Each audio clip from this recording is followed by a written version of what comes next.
Queridos amigos, os mando un saludo muy cariñoso, esperando que todos vosotros estéis bien, que vuestras familias estén bien. No cabe duda de que estamos pasando por uno de los desafíos más importantes que hemos experimentado, no solo a nivel individual, sino a nivel colectivo. Vamos a ver hasta qué punto la heroicidad es una llamada a amar eso que es, cuando no es nada fácil amarlo. Cuando nos encontramos con dificultades, cuando nos encontramos con grandes obstáculos, cuando nos encontramos en medio de una tempestad.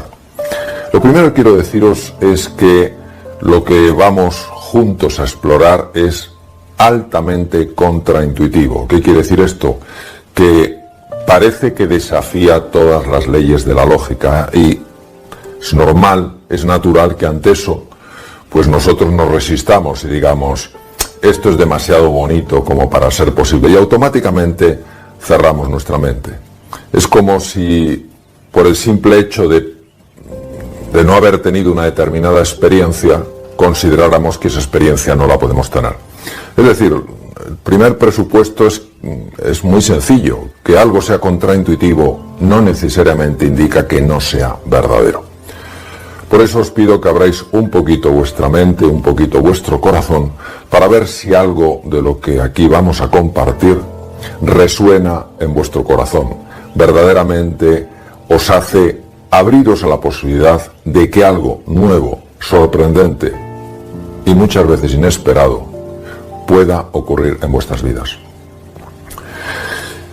Soy un gran seguidor de Carl Gustav Jung, el gran psiquiatra suizo, que, como sabéis, muchos de vosotros, fue un gran amigo de Freud durante más de 7 años, pero que tenía una visión mucho más amplia de lo que era el inconsciente, mucho más amplia de algo que atrapaba a la persona en un mundo puramente sexual, de conflictos como el conflicto de Edipo o el conflicto de Electra.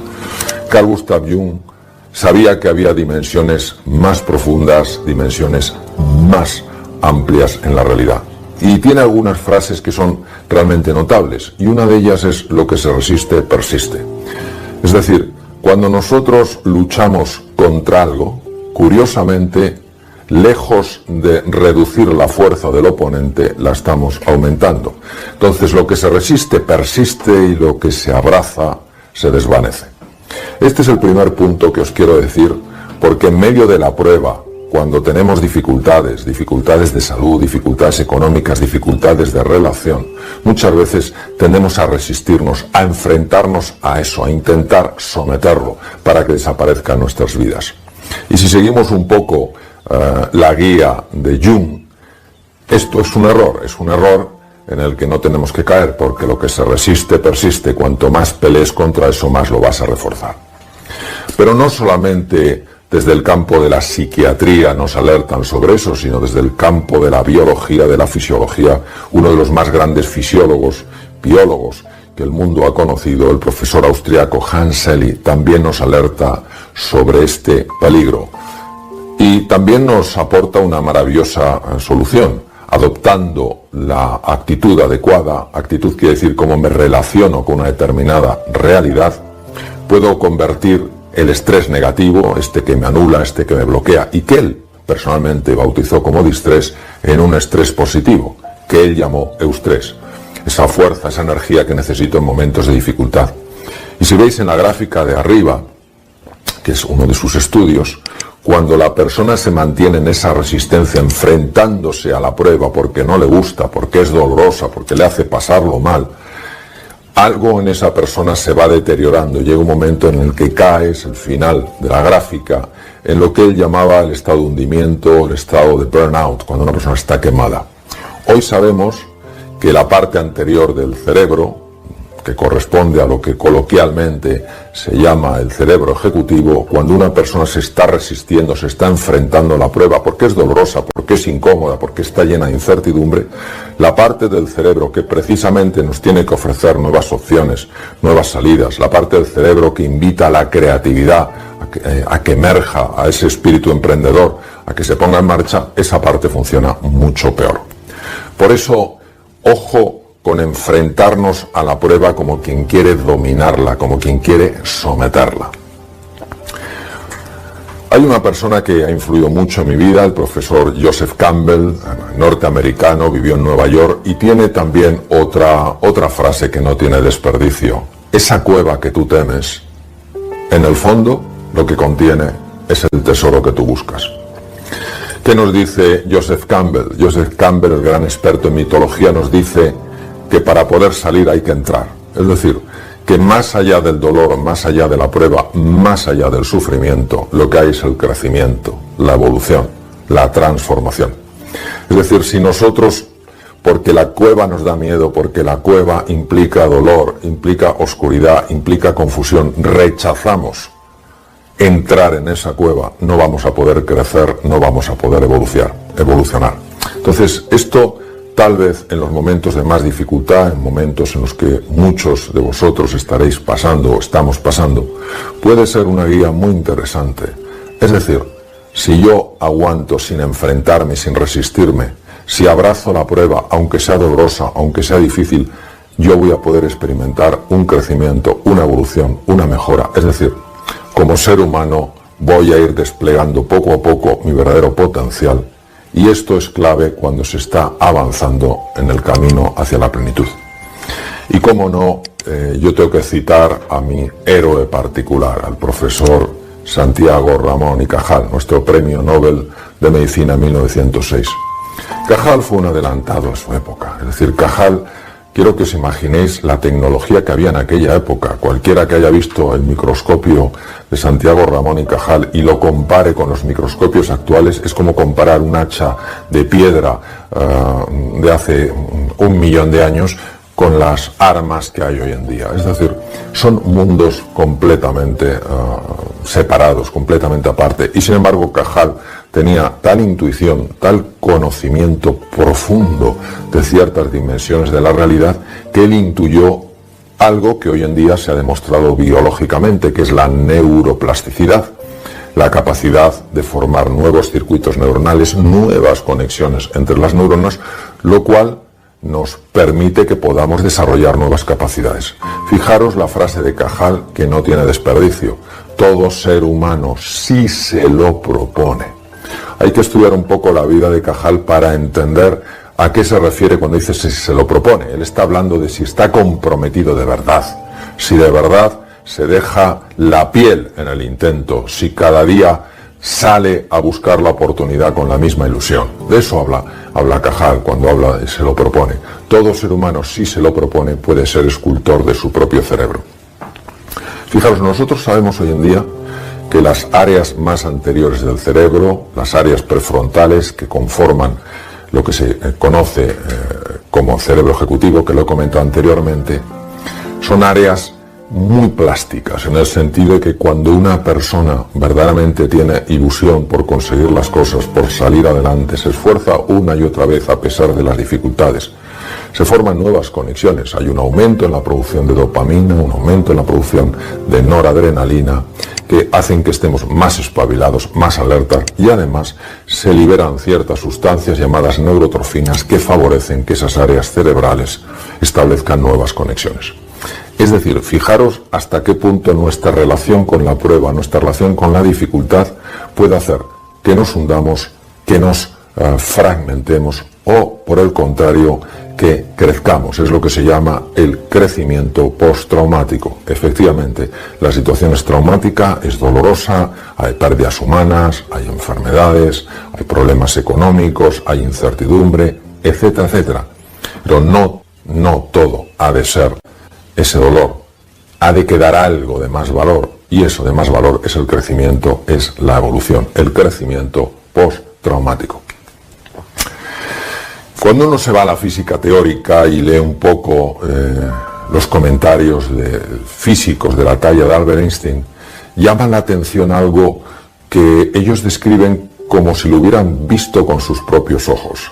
Habla Einstein con tanta vehemencia, con tanta claridad en muchos de sus comentarios. Dice, la separación entre el mundo interior y el mundo exterior es una ilusión, es decir, lo que está sucediendo dentro de ti está afectando a lo que pasa fuera de ti.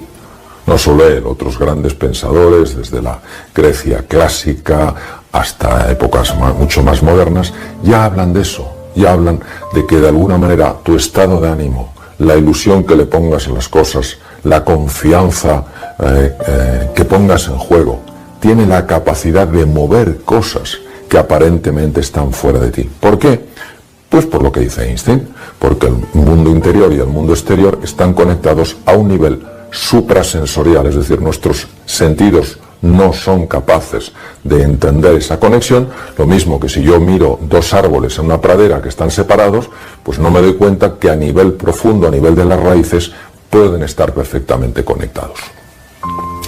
Y hay un escritor que a mí siempre me ha llamado mucho la atención.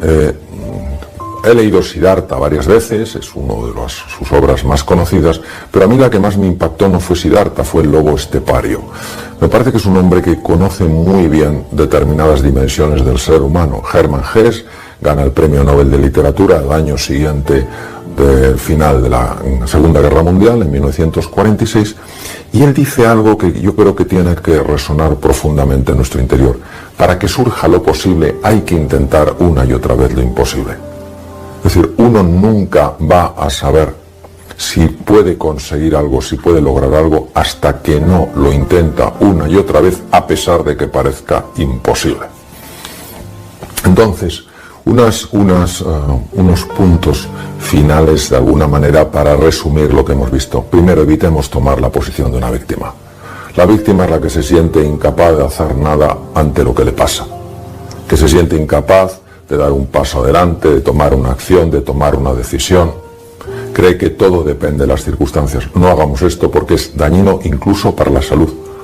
Segundo, pongamos nuestro foco en lo que queremos, no en evitar lo que tememos. Es mucho más fácil intentar rechazar eso que no nos gusta, en lugar de buscar eso que queremos. Y la diferencia es que cuando ponemos el foco en evitar eso que tememos, el tipo de energía es un tipo de energía que no ayuda, mientras que cuando ponemos nuestra energía en aquello que queremos, esa energía es la energía de la ilusión, es la energía del entusiasmo, es la energía de la pasión.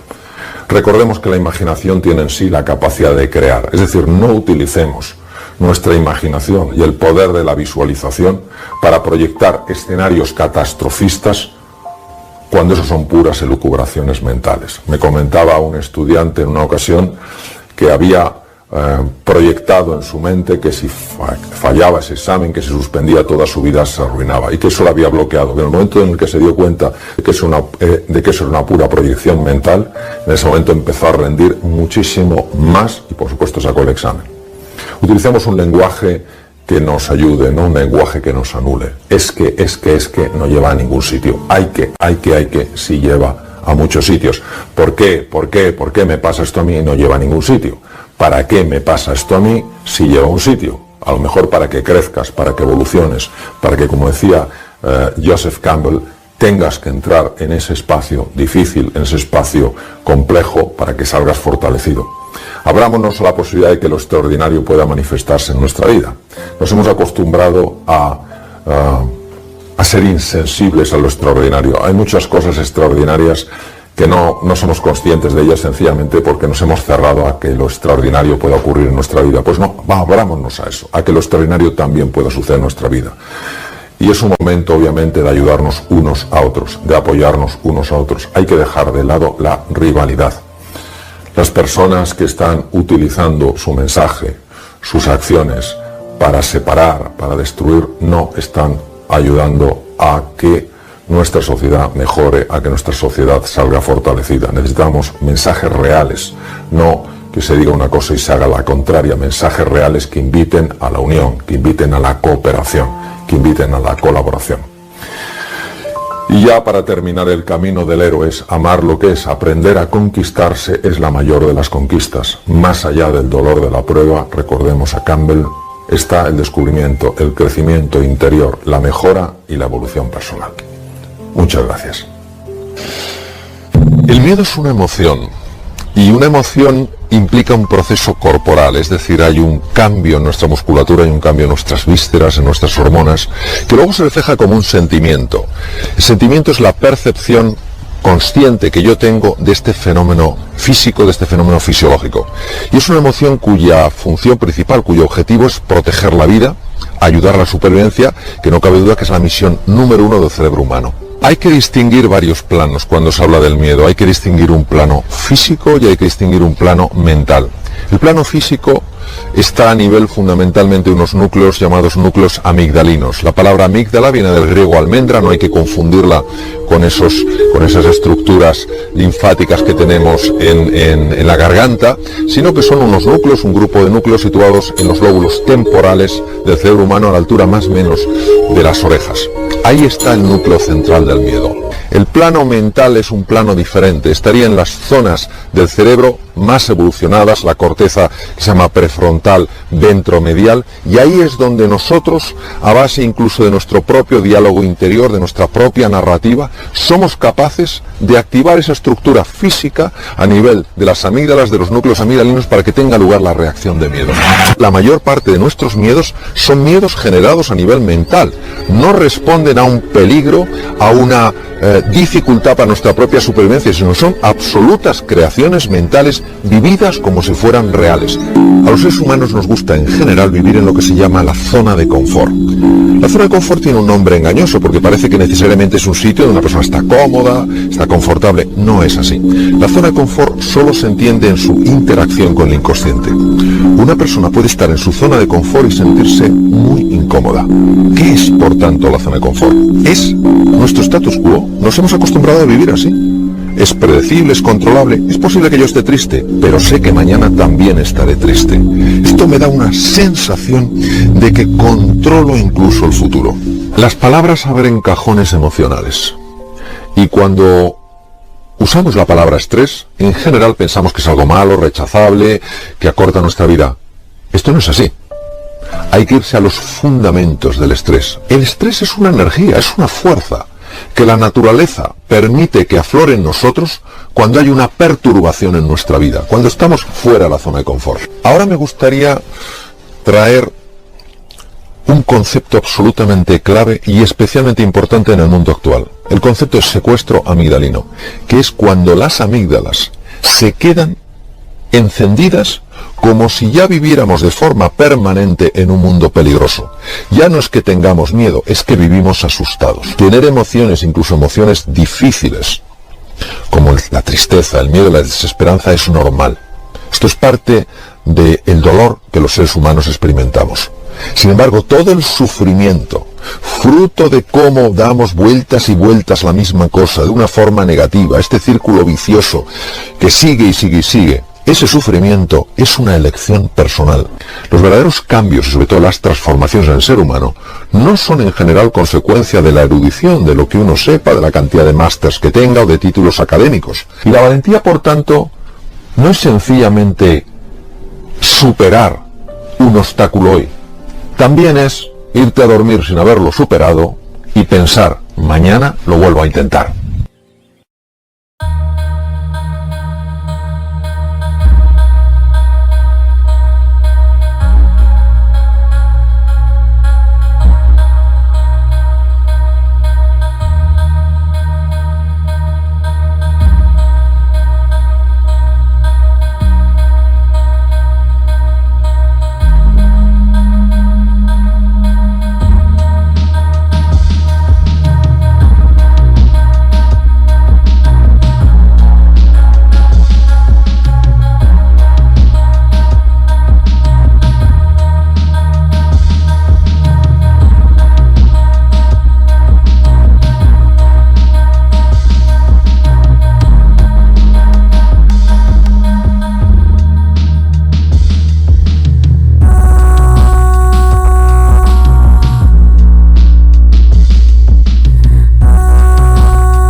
We'll be right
back.